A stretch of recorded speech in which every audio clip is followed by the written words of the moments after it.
this one.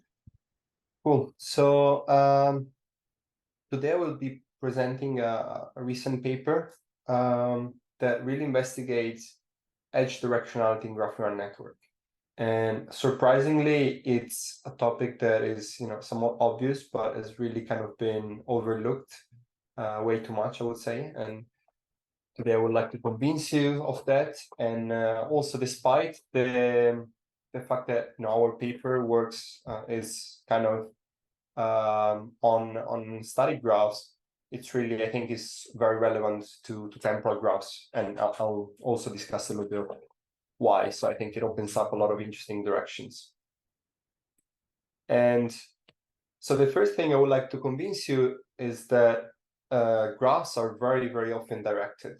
So if you think about citation networks, they are directed, right? Because one paper cites another, not necessarily the other way around. Same for most social networks, maybe apart from Facebook, where the friendship is mutual, but most other social networks are also directed.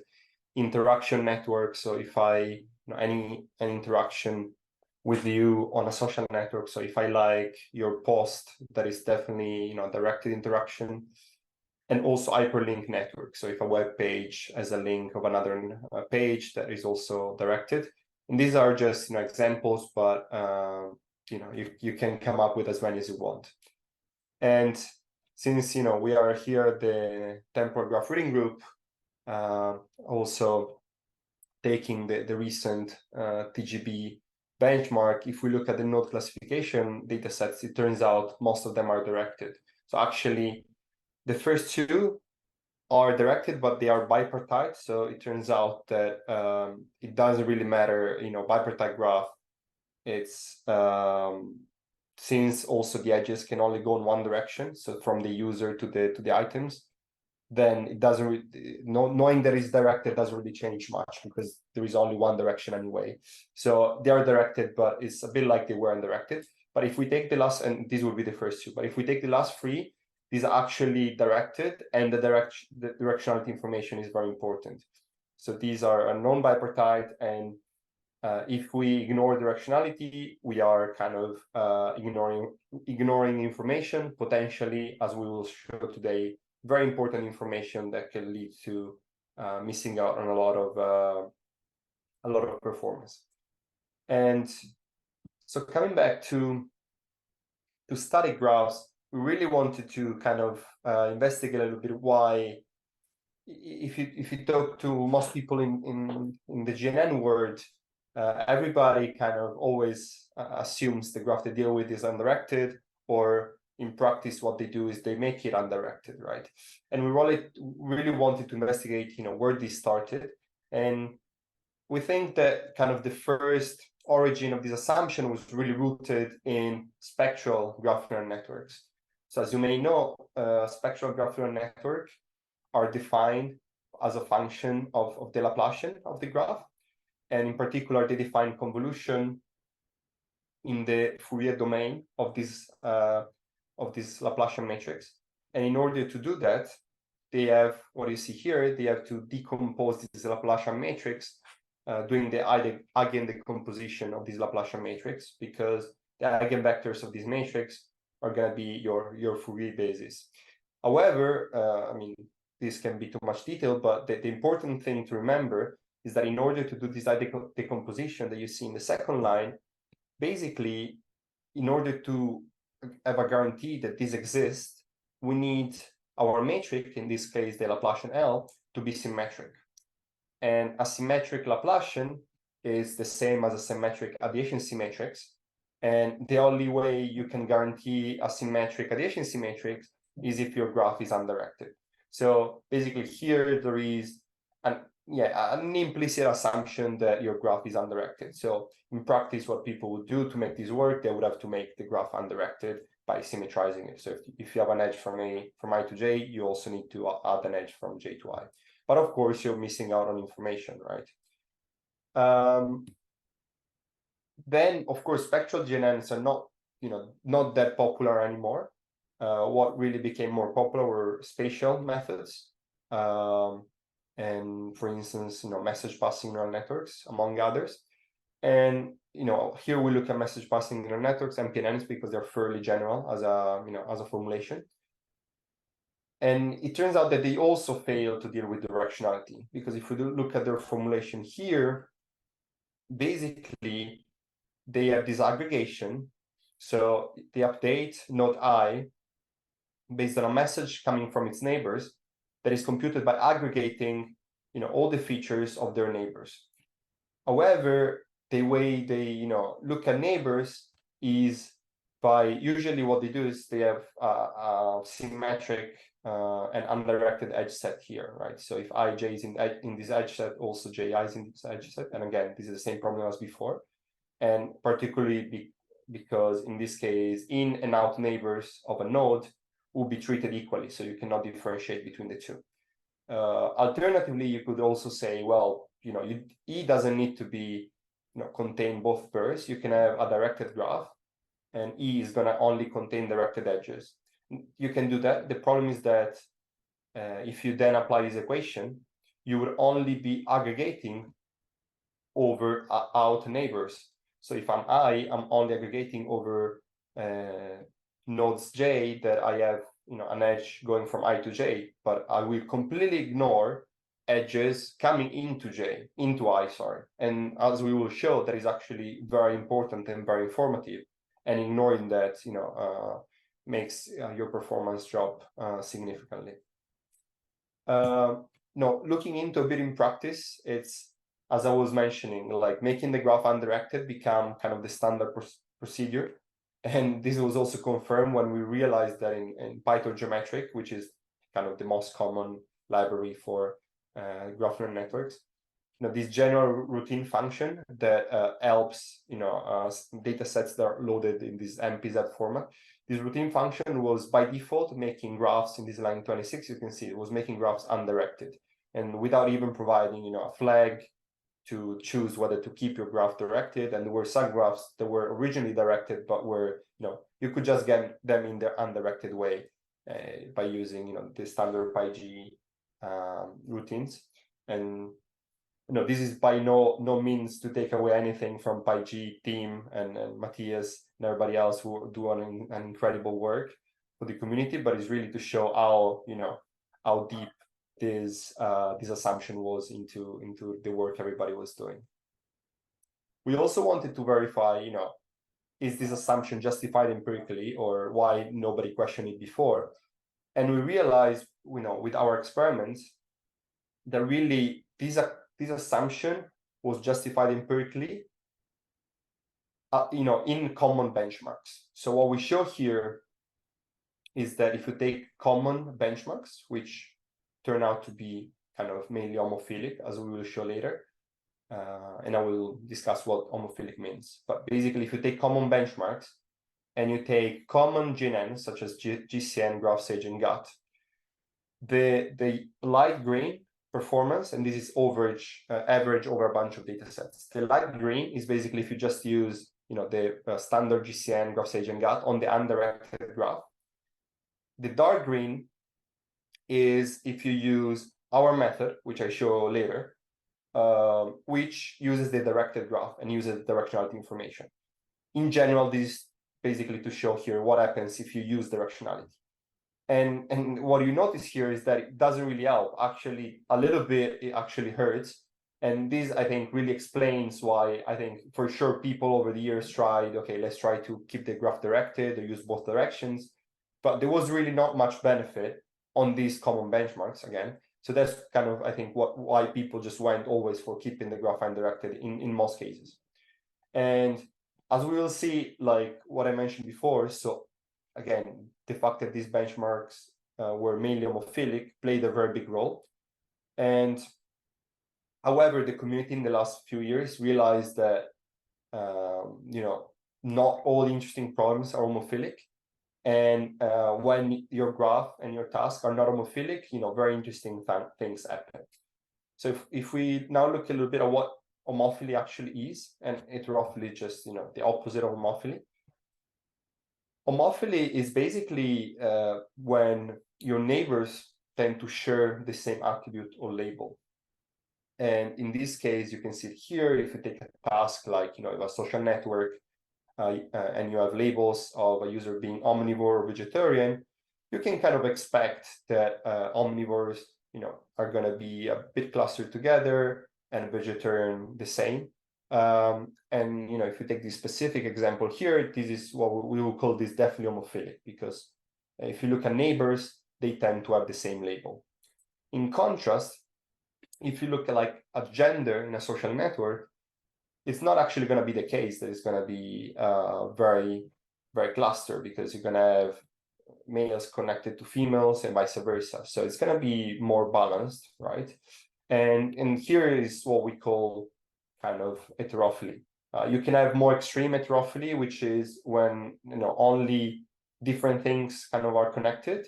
But when we say heterophily, we're gonna here mean anything that is not homophilic. And it has been observed that GNNs really struggle on heterophilic data. And for instance, here we have synthetic data sets. On the x-axis, we vary the level of homophily of our data set. On the y-axis, we have the performance of an MLP, which, as we expect, is roughly constant, because the MLP kind of ignores the graph structure and only looks at the features. So it doesn't really matter if your neighbors are same as you or not, because I'm not looking at your neighbors, right? And as you expect, MLP is kind of constant. In contrast, a GCN is actually losing a lot of performance. We're going from very homophilic data, where the GCN is almost perfect, to very heterophilic data, where the GCN struggles a lot. In this case, it still outperforms MLP, but there are many data sets where a GCN would underperform an MLP because the data set is so heterophilic. So let's try to quantify this a little bit more, and to precisely define what it means to be homophilic or heterophilic. To do that, we're going to introduce two metrics, and these is kind of are widely used in the literature to define homophily. In particular, there is the more comprehensive description of homophily, which is the class compatibility matrix, where basically it's a matrix which is number of classes times number of classes, and entry ij, it contains the fraction of basically of edges going from a node of class I to a node of class J. And so you would expect, if your graph is homophilic, if your task is homophilic, you would expect to have a lot of mass in the diagonal, because diagonal is kind of, I have a node of class I and is connected to another node of class I, so you would have expect a lot of mass here. Whereas heterophilic, the mass is spread out differently. And so you can see that this data set is actually a heterophilic data set, because most of the mass is not in the diagonal. So this is quite a comprehensive representation of homophily and heterophily. However, it's a matrix, so it's a bit hard to work with. And people really like, just to have a single metric that you can easily compare between data sets. So if you want a single scalar, what is commonly used is the so-called node homophily, where basically, in plain terms, is just if we take, a node, we compute the fraction of its neighbors that have the same label as the node itself, and then we average this over the whole graph. So this is kind of what this equation is doing. You average over the whole graph, and you look at the fraction of the neighbors with the same label. So this is an indicator function. So the same label, J needs to have the same label as I, and you divide over the degree.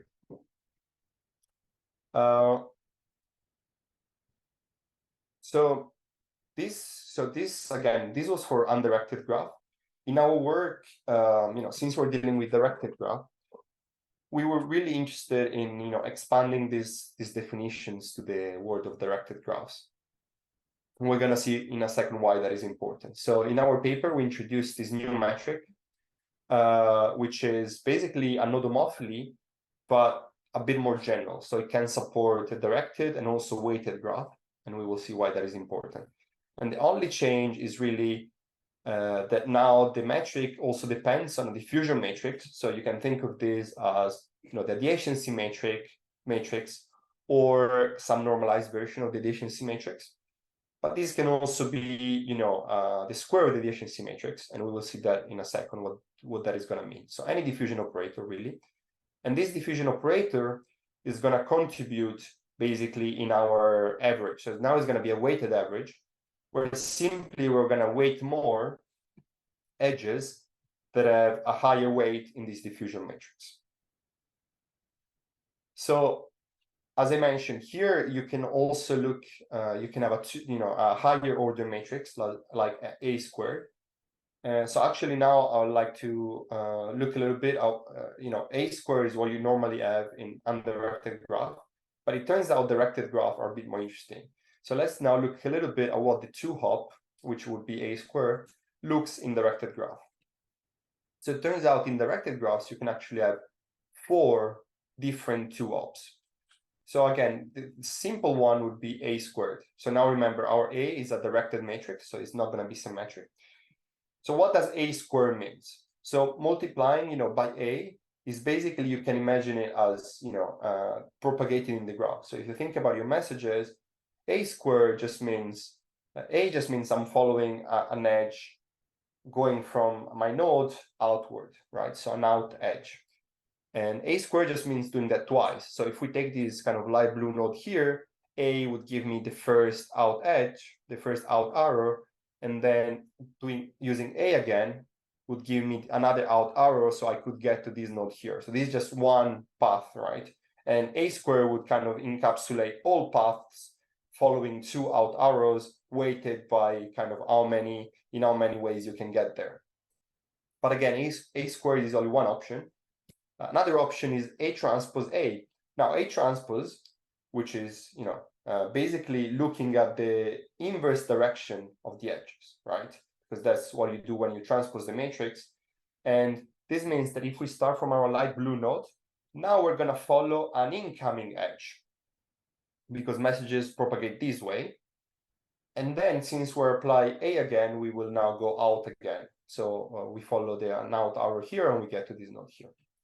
So you can see that these two ops are very different, and there are other two, which are, you know, A transpose square and A transpose. And so these form 4 different 4-ops that, as we will see later, have very different properties. And in particular, they, you know, some of them are much more informative than others for our predictive tasks. And in a way, in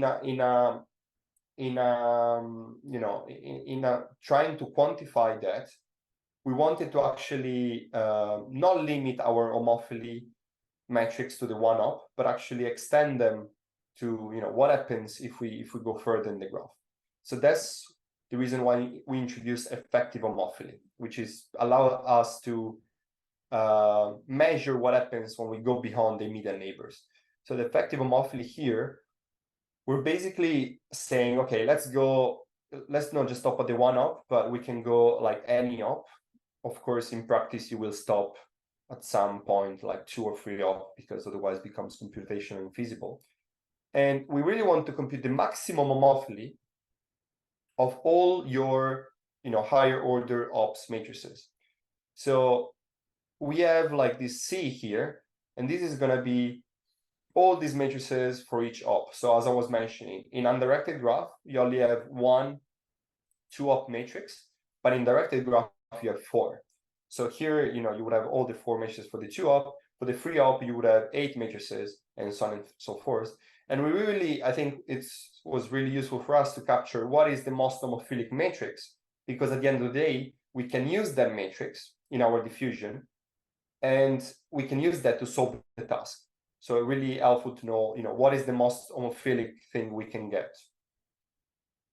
So using this matrix, we started running some experiments, some synthetic experiments, to see what is the effective homophily of synthetic graphs if we either use the directed graph or the undirected graph. So basically, this means looking at the maximum homophily over different hops for a directed graph or its undirected version. So taking the same graph and making it undirected. What we found was very interesting, and it's shown in this plot. So in the x-axis, sorry to interrupt. There's a question in the chat. I don't know whether you want to answer it right now or you should keep it. No, great if we take a question so what would A transpose look like? Yeah, exactly. So that's A transpose, what I probably said A transpose square, which is the same as A transpose. And that would be kind of following twice an in arrow. So it would be, for instance, starting from this light blue, we would go to this node, same as we show here. And then instead of going to the node on the top, we could go on the node on the bottom, right? Because that's another in arrow. So that's what A transpose look like. Cool. Thanks for the question. Yeah. Any question you have in general, feel free to put in the chat, or even just unmute yourself and ask directly.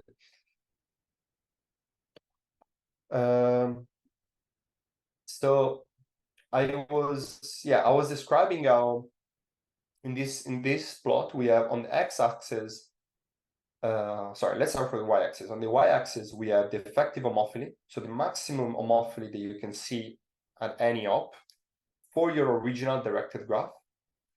And on the x-axis we have the effective homophily for the undirected version of that same graph. If the two were the same, you would see points on this diagonal line. But we see that all the points actually are above this line. And this means that the effective homophily of the directed graphs is always higher than the one you obtain if you make the graph undirected. And this was very interesting. And you can notice one thing more, which is if the graph in general is very homophilic, it doesn't really matter if it's directed or undirected.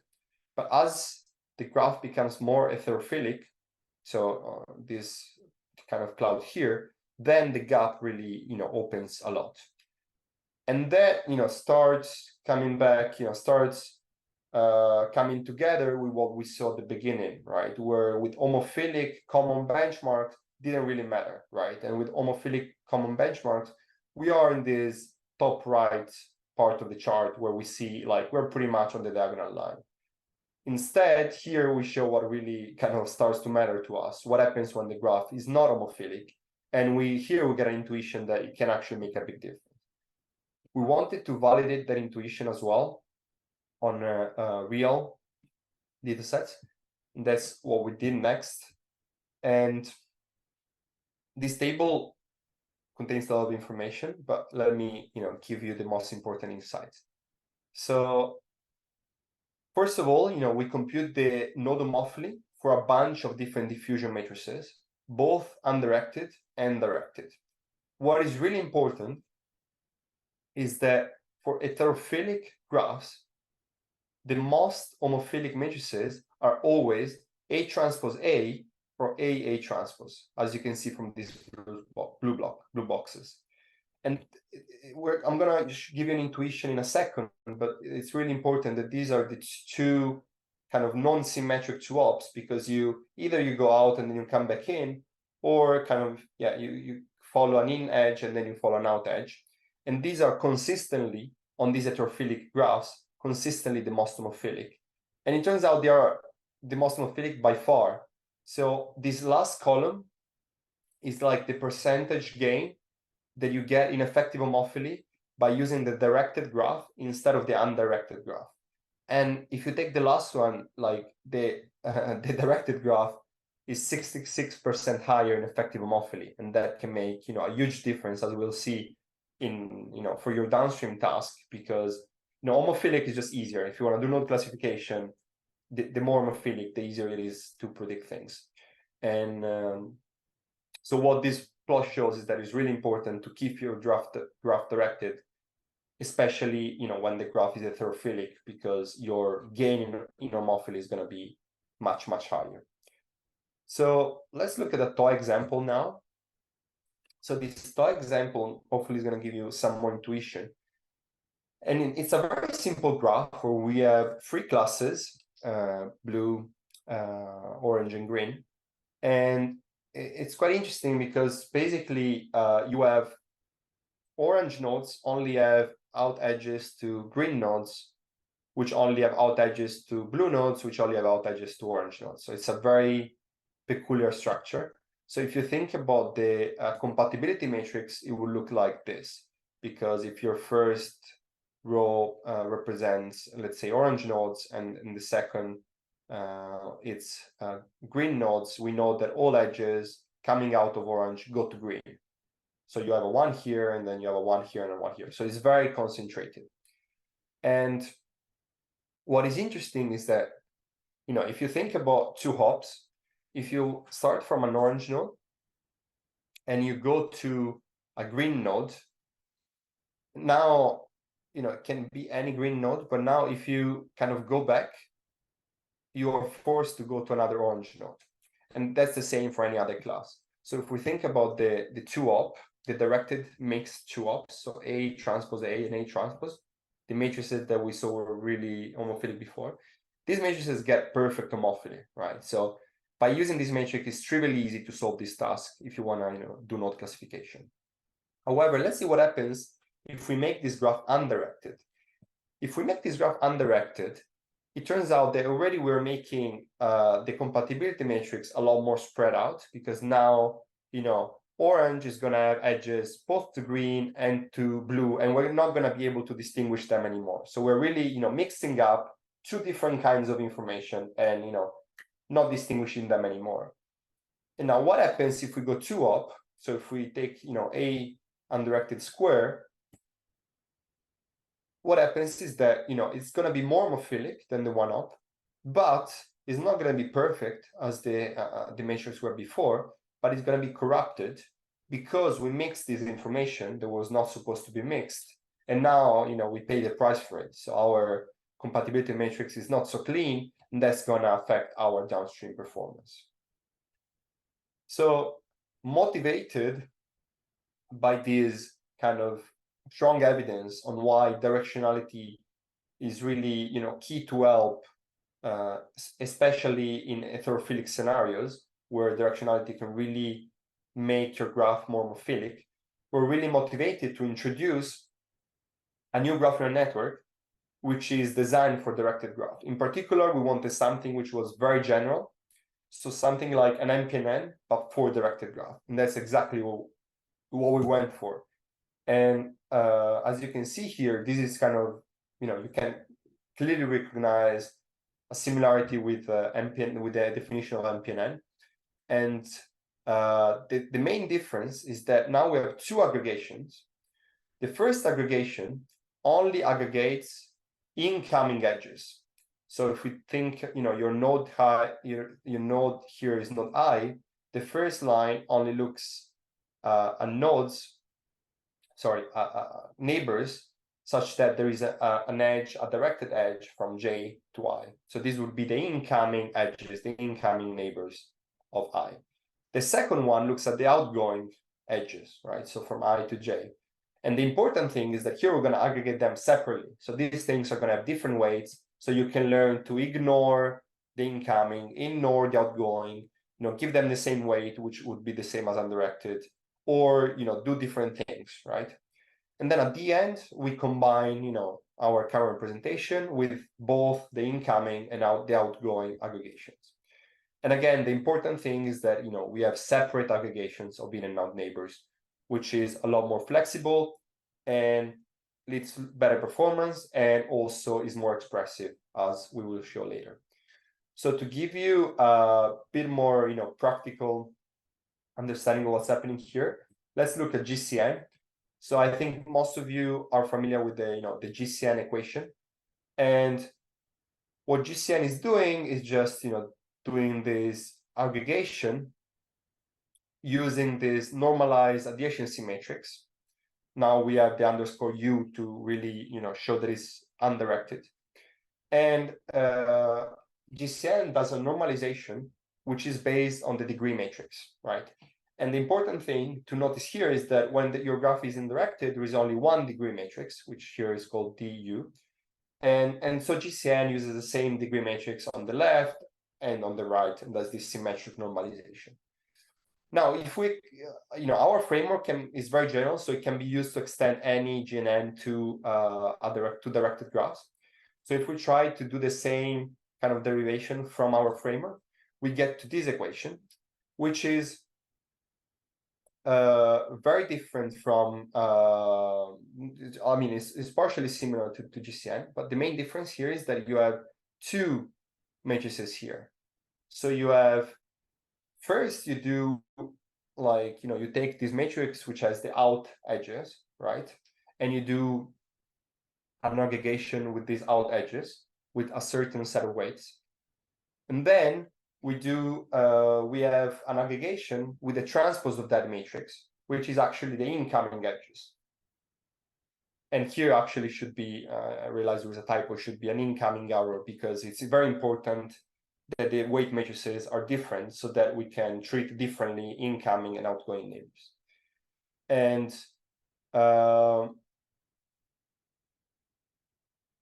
yeah, now if we look at how the normalization is done, I think there is also a typo here because I changed the equation earlier, and this should definitely be the left arrow. And the idea here is that your normalization depends on both the incoming degree and the outgoing degree of a node. So you have these two different degrees matrices that you don't have when your graph is undirected, and both really have to play a role in your normalization. So if we take this specific GCN equation and if we extend it, what we get is that if we expand it to 2-hop and we remove the nonlinearity to just understand what happens, if we go higher order, we see that, this is the expansion, and we have 4 different terms. One for, A transpose, one for A square, one for A transpose square, one for A transpose, and one for A transpose A. So these are the 4 different, 2-ops that I showed earlier. And the very important thing is that, as you can see here, they all kind of get different weight matrices, which are not completely independent, but they are different combinations. So what you can see here is that our method is really going to be able to leverage in different ways the different 2-ops, and for instance, can learn to give more importance to A transpose, and A transpose A, which, as we showed earlier, are the most homophilic 2-ops, and the ones that are most likely to help in your downstream node classification task. And this really kind of brings the 2 pieces together, right? What we showed earlier, where we showed that these mixed directed 2-ops are really beneficial if your graph is heterophilic, because these are going to be much more homophilic. And this will show how our method is able to make use of these more homophilic 2-ops. Whereas, for instance, what happens if your graph is undirected? Basically, an undirected graph, your undirected adjacency matrix 2-op, just going to be exactly the average of these 4 different 2-ops. And by being just average, it means that it's giving equal weight to all of them. So it cannot really, get a lot of benefit from a very homophilic AA transpose if A squared is completely heterophilic, because it's going to mix the signal and it's going to be, very hard to recover. And that's what we're going to show empirically later. But before, I just want to, give a little bit of an insight into the expressivity analysis that we did. And we will really mainly be able to show 2 results. So the first one is that DRGNN is as expressive as DWL, and DWL is an extension of the WL test, the Welsford-Lehmann test, for directed graphs. And this is an important result because it shows that we are as expressive, so not more, not less. And it's a similar results to what the Jean paper showed for undirected graphs. Maybe even more important, we're able to show that DRGNN is strictly more expressive than MPNNs. In particular, 2 ways to use MPNNs. So the first one is what we call MPNN-U, which is you take your graph, you turn it into an undirected graph, then you apply an MPNN. The second one is MPNN-D, where you keep your graph directed and you just apply an MPNN, which, as I mentioned earlier, just amounts to propagating messages only along one direction of the edge and not the other. And you can, choose either direction, and it's still, going to be equally limited. And we really show that, we are more expressive. To give you a hint, an intuition of what that looks like, and the failure cases of these two methods. In particular, if we take, let's do this other one. If we take the MPNU, which is, again, take your graph, make it undirected, and then run MPN, we clearly realize that it's not going to be able to distinguish these two graphs. Why? Because if you make them undirected, they become isomorphic, right? Because it's just going to be this, this triangle, this undirected triangle. So these two graphs are equal. So no method on an undirected, on the undirected versions of these two graphs is going to be able to distinguish them, because we lose information by converting them to undirected. In contrast, our method can very easily distinguish them, because, for instance, if we take node 4 here, is the only node without degree of 2. So if we separate in and out edges, you can very easily distinguish them, right? Just by looking at the degree distribution, our method is kind of able to do that in this case, and distinguish these two graphs. So this is just to give you an intuition about, where the MPNN would fail on the directed graph.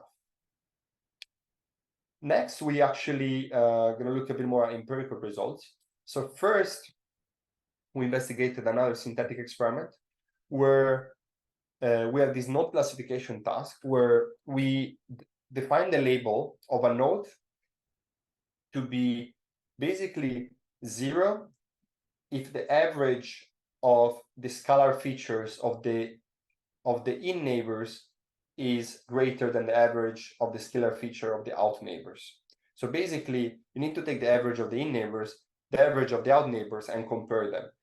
So by the definition of this task, you realize that you can't solve this task if you only look at out neighbors, if you only look at in neighbors, or if you mix them, right? Because you cannot know which one is going to have the larger mean. And this is kind of what also the empirical results showed. So Sage is just graph Sage on the undirected graph, and we see that random chance performs like a random classifier. Then we have two versions of our method where this hyperparameter alpha kind of controls how much of the two directions you use. So alpha equals to 0 basically just means only considering out edges, which is the same as MPNN on the directed graph. Alpha equal 1 is only in edges. And alpha equals 0.5 is actually the general version of our method, where you have both in and out edges. And what is interesting is that only considering in and out edges gives you roughly 75% performance, because you can make a guess based, if you only look at your out neighbors, you can make a guess based on their average, right? But you're still missing part of the information, so your guess is not going to be perfect. Instead, if you look at both in and out neighbors, you can pretty much solve this task almost perfectly. And this is what happens with our method.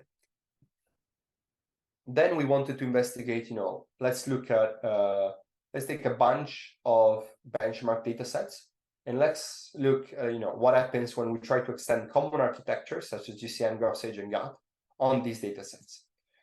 And what we see is that this is half of this picture you already saw at the beginning. So on homophilic graphs, it turns out that it doesn't really make a big difference to use our extensions of these methods using DirGNN. However, the most important part is that it does make a big difference on heterophilic graphs.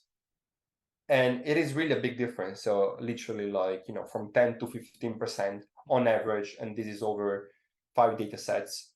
And across different architectures.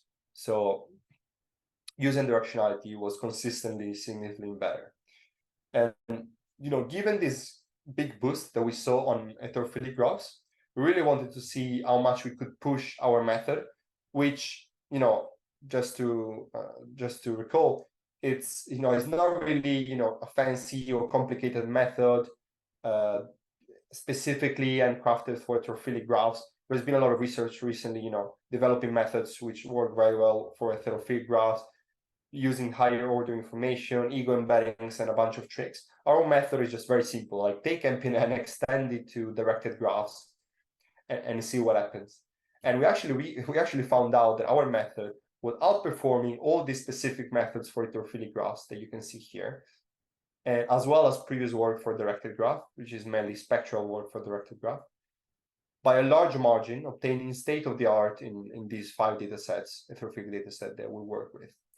And it's just basically the fact that directionality was kind of key to get a good performance on these data sets. So even, you can think about a super complex method, but if you're throwing away the key information, you're not going to be able to do much. So after these results, I would really like to, since we are on the temporal graph reading group, to think a little bit with you, but hopefully we can do more of this during the final discussion about what this means for temporal graphs. So if I think about temporal graphs, in particular TGN, I think there are 2 places where directionality comes into place. So the first one is in the message function. So as you probably are familiar with, TGN kind of computes messages from new edges and uses these messages to update node embeddings.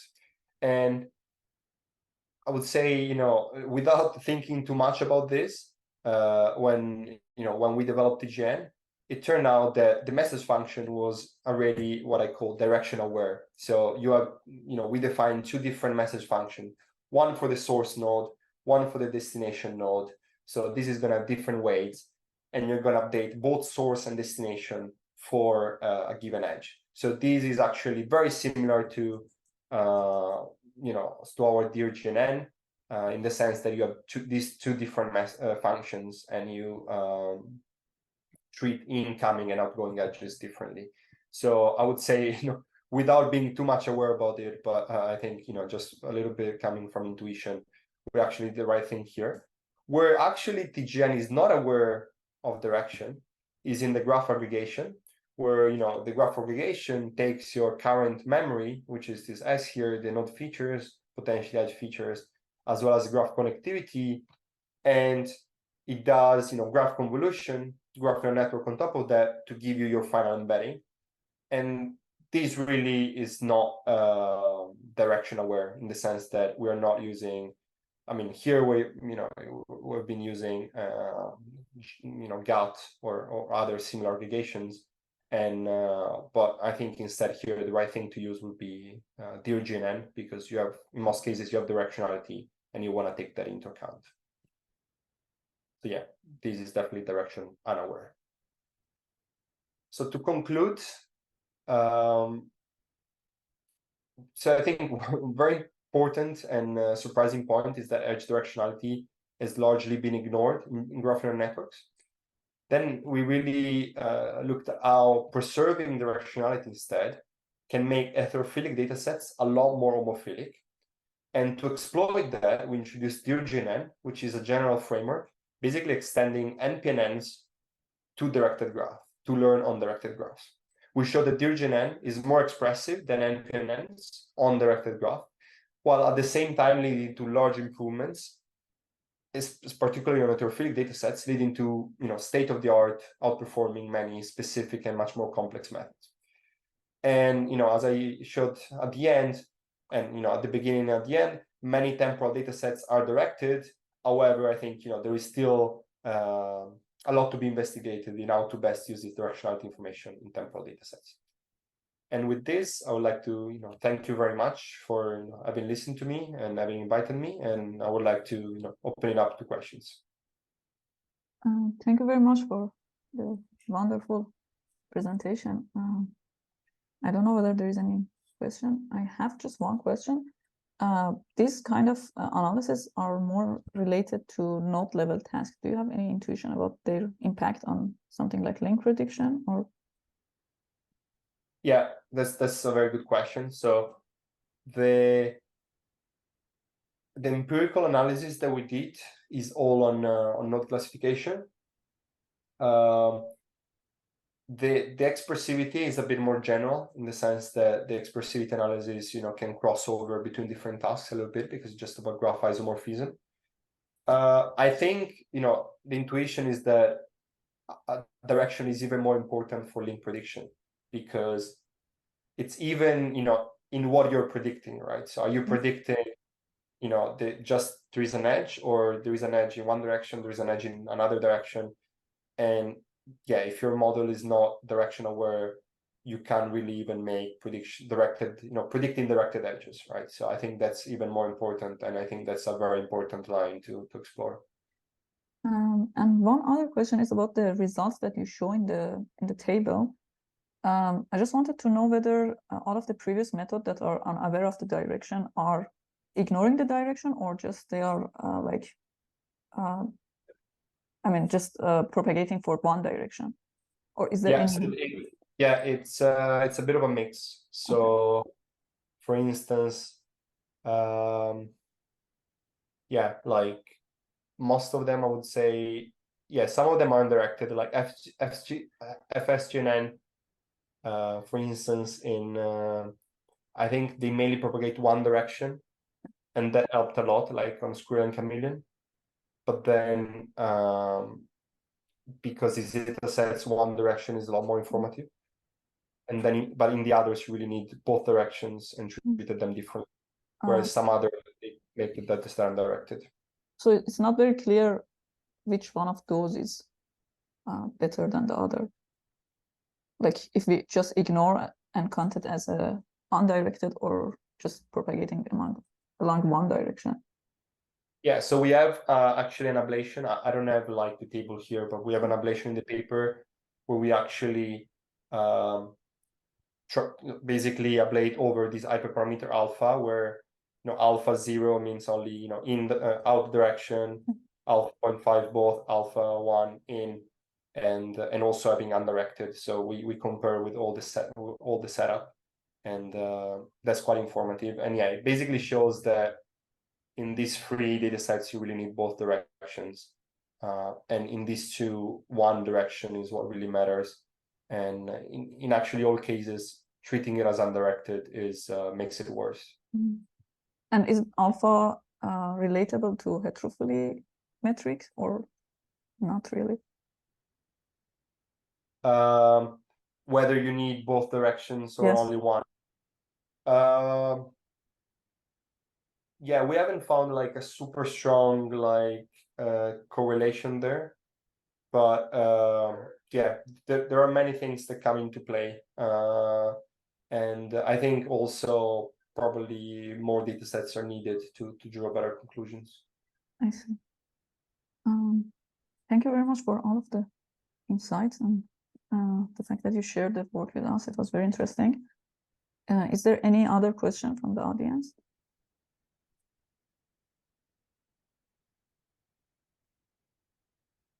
So if it is not no more question, then I will thank you again for taking the time, and hope to see everyone next week, same time. Thank you. Thank you very much. Have a great day. Bye. Thank you. Have a nice day. Bye.